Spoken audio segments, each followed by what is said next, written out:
Hello everyone, मेरा नाम सनी शर्मा और मैं स्वागत करता हूं आप सभी का एस्पायर एकेडमी के daily facts and current affair programme पर। आज दिनांक 30 अक्टूबर 2020 दिन शुक्रवार। आइए शुरू करते हैं आज की वीडियो। आज विश्व बचत दिवस है।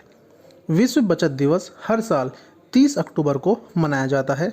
विश्व बचत दिवस देश की अर्थव्यवस्था और व्यक्तियों के लिए बचत के महत्व को बढ़ावा देने के लिए दुनिया भर के कई देशों में मनाया जाता है। जैसा कि हम सभी जानते हैं कि बचत वैश्विक अर्थव्यवस्था के लिए एक आवश्यकता है और प्रत्येक जमाकर्ता इसके विकास में योगदान देता है। विश्व बचत दिवस पहली बार 30 अक्टूबर 1924 को बैंक बचत के महत्व को प्रोत्साहित करने और बैंक में लोगों के विश्वास को बहाल करने के लिए पेश किया गया था। इटली के मिलान में अंतर्राष्ट्रीय बचत बैंक कांग्रेस बचत बैंकों की विश्व सोसाइटी अंतर्राष्ट्रीय बचत बैंक कांग्रेस के दौरान इसकी स्थापना की गई थी। इसका उद्देश्य जनता को मुख्य रूप से पैसे बचाने के महत्व से अवगत कराना था, क्योंकि पहले विश्व युद्ध के बाद लोग बचत के बारे में आश्वस्त नहीं थे। बचत बैंक ने बचत को बढ़ावा देने के लिए स्कूलों, कार्यालयों, खेल और महिलाओं के संघों के सहयोग से भी काम किया। द्वितीय विश्व युद्ध के बाद विश्व बचत दिवस लोकप्रिय हो गया और तब से कई देशों में विश्व बचत दिवस मनाया जा रहा है। आज के दिन की पहली करंट अफेयर है। भारतीय सेना ने SAI नाम से एक सुरक्षित और आसान मैसेजिंग ऐप विकसित किया। भारतीय सेना ने सिक्योर एप्लीकेशन फॉर इंटरनेट यानी SAI नाम से एक सुरक्षित और आसान मैसेजिंग ऐप विकसित किया है। इस ऐप के जरिए एंड्रॉयड प्लेटफॉर्म पर सुरक्षित वॉइस, टेक्स्ट और वीडियो कॉल सेवाएं उपलब्ध होंगी। ये मॉडल व्हाट्सएप, टेलीग्राम, संवाद और GIMS जैसे मैसेजिंग ऐप की तरह है। इसमें मैसेजिंग के लिए सुरक्षित प्रोटोकॉल हैं।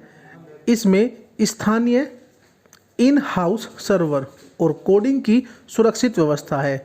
रक्षा मंत्री राजनाथ सिंह ने कहा कि SAI ऐप से सेनाओं के बीच सुरक्षित ढंग से संदेश भेजे जा सकेंगे। रक्षा मंत्री ने यह ऐप विकसित करने के लिए कर्नल साई शंकर की प्रशंसा की। आज के दिन की एक अन्य करंट अफेयर है। केरल सब्जियों के निश्चित आधार मूल्य वाला पहला राज्य बना। केरल सब्जियों के लिए आधार मूल्य निर्धारित करने वाला देश का पहला राज्य बन गया है। आधार मूल्य सब्जी की उत्पादन लागत से 20% अधिक होगा। यहाँ तक कि अगर बाजार मूल्य आधार मूल्य से नीचे चला जाता है तो उत्पाद किसानों से आधार मूल्य पर खरीदा जाएगा। यह देश में पहली बार है कि राज्य में उत्पादित सब्जियों के लिए आधार मूल्य निर्धारित किया जा रहा है। यह किसानों को राहत देने के साथ साथ समर्थन देने वाला है। उत्पाद को वर्गीकृत किया जाएगा और गुणवत्ता के आधार पर आधार मूल्य निर्धारित किया जाएगा। पहले चरण में सब्जियों की 16 किस्मों को शामिल किया जाएगा और नियमित रूप से आधार मूल्य को संशोधित करने का प्रावधान है। आधार मूल्य का लाभ प्राप्त करने के लिए फसल का बीमा करने के बाद किसान कृषि विभाग के पंजीकरण पोर्टल पर पंजीकरण कर सकते हैं। यह योजना पूरी आपूर्ति श्रृंखला प्रक्रिया जैसे कोल्ड स्टोरेज सुविधाएं और उत्पाद के परिवहन के लिए प्रशिक्षित वाहन को स्थापित करने की भी परिकल्पना करती है। आज के दिन की एक अन्य करंट अफेयर है। मुख्यमंत्री अरविंद केजरीवाल ने ग्रीन दिल्ली नाम से मोबाइल ऐप लॉन्च किया। दिल्ली के मुख्यमंत्री अरविंद केजरीवाल ने युद्ध प्रदूषण के विरुद्ध अभियान में हर दिल्ली वासी की भागीदारी सुनिश्चित करने के लिए ग्रीन दिल्ली नाम से एक मोबाइल ऐप लॉन्च किया है। इस ऐप के जरिए कोई भी व्यक्ति प्रदूषण फैलाने वालों की फ़ोटो या वीडियो भेजकर संबंधित विभाग से शिकायत कर सकता है। ऐप पर फ़ोटो और वीडियो अपलोड होने के तुरंत बाद शिकायत विभाग के पास चली जाएगी और विभाग लोकेशन के आधार पर कार्यवाही शुरू कर देगा। संबंधित विभाग को ऐप पर प्राप्त शिकायतों का निस्तारण तय समय सीमा के अंदर करना होगा। आज के दिन की एक अन्य करंट अफेयर है, सरबप्रीत सिंह की एक नई किताब Night of the Restless Spirits प्रकाशित हुई। सरबप्रीत सिंह ने एक नई किताब Night of the Restless Spirits stories from 1984 लिखी है। लेखक सरबप्रीत सिंह इस पुस्तक में 1984 के सिंह नरसंहार को याद करते हैं। पुस्तक वास्तविक घटनाओं का काल्पनिक संस्करण है जिसमें सिर्फ 8 अध्याय शामिल हैं। यह सिखों पर कई जीवन और प्रभाव के प्रिज्म के माध्यम से 1984 की घटनाओं को दर्शाता है। पुस्तक पेंगुइन पब्लिकेशन द्वारा प्रकाशित की गई है। आज के दिन की करंट अफेयर में इतना ही। आइए बात करते हैं देश और दुनिया के इतिहास में घटित आज के दिन की प्रमुख घटनाएं। आज ही के दिन सन 1909 में भारत के एक प्रमुख वैज्ञानिक होमी जहांगीर भाभा का जन्म हुआ, जिन्होंने भारत के परमाणु ऊर्जा कार्यक्रम की कल्पना की थी। उन्हें architect of Indian atomic energy programme भी कहा जाता है। आज ही के दिन सन 1910 में अंतर्राष्ट्रीय रेड क्रॉस संस्था के संस्थापक हेनरी डुनेंट का निधन हुआ। आज ही के दिन सन 1925 में पहली बार लंदन में टेलीविज़न ट्रांसमिशन हुआ। आज ही के दिन सन 1945 में भारत संयुक्त राष्ट्र में शामिल हुआ।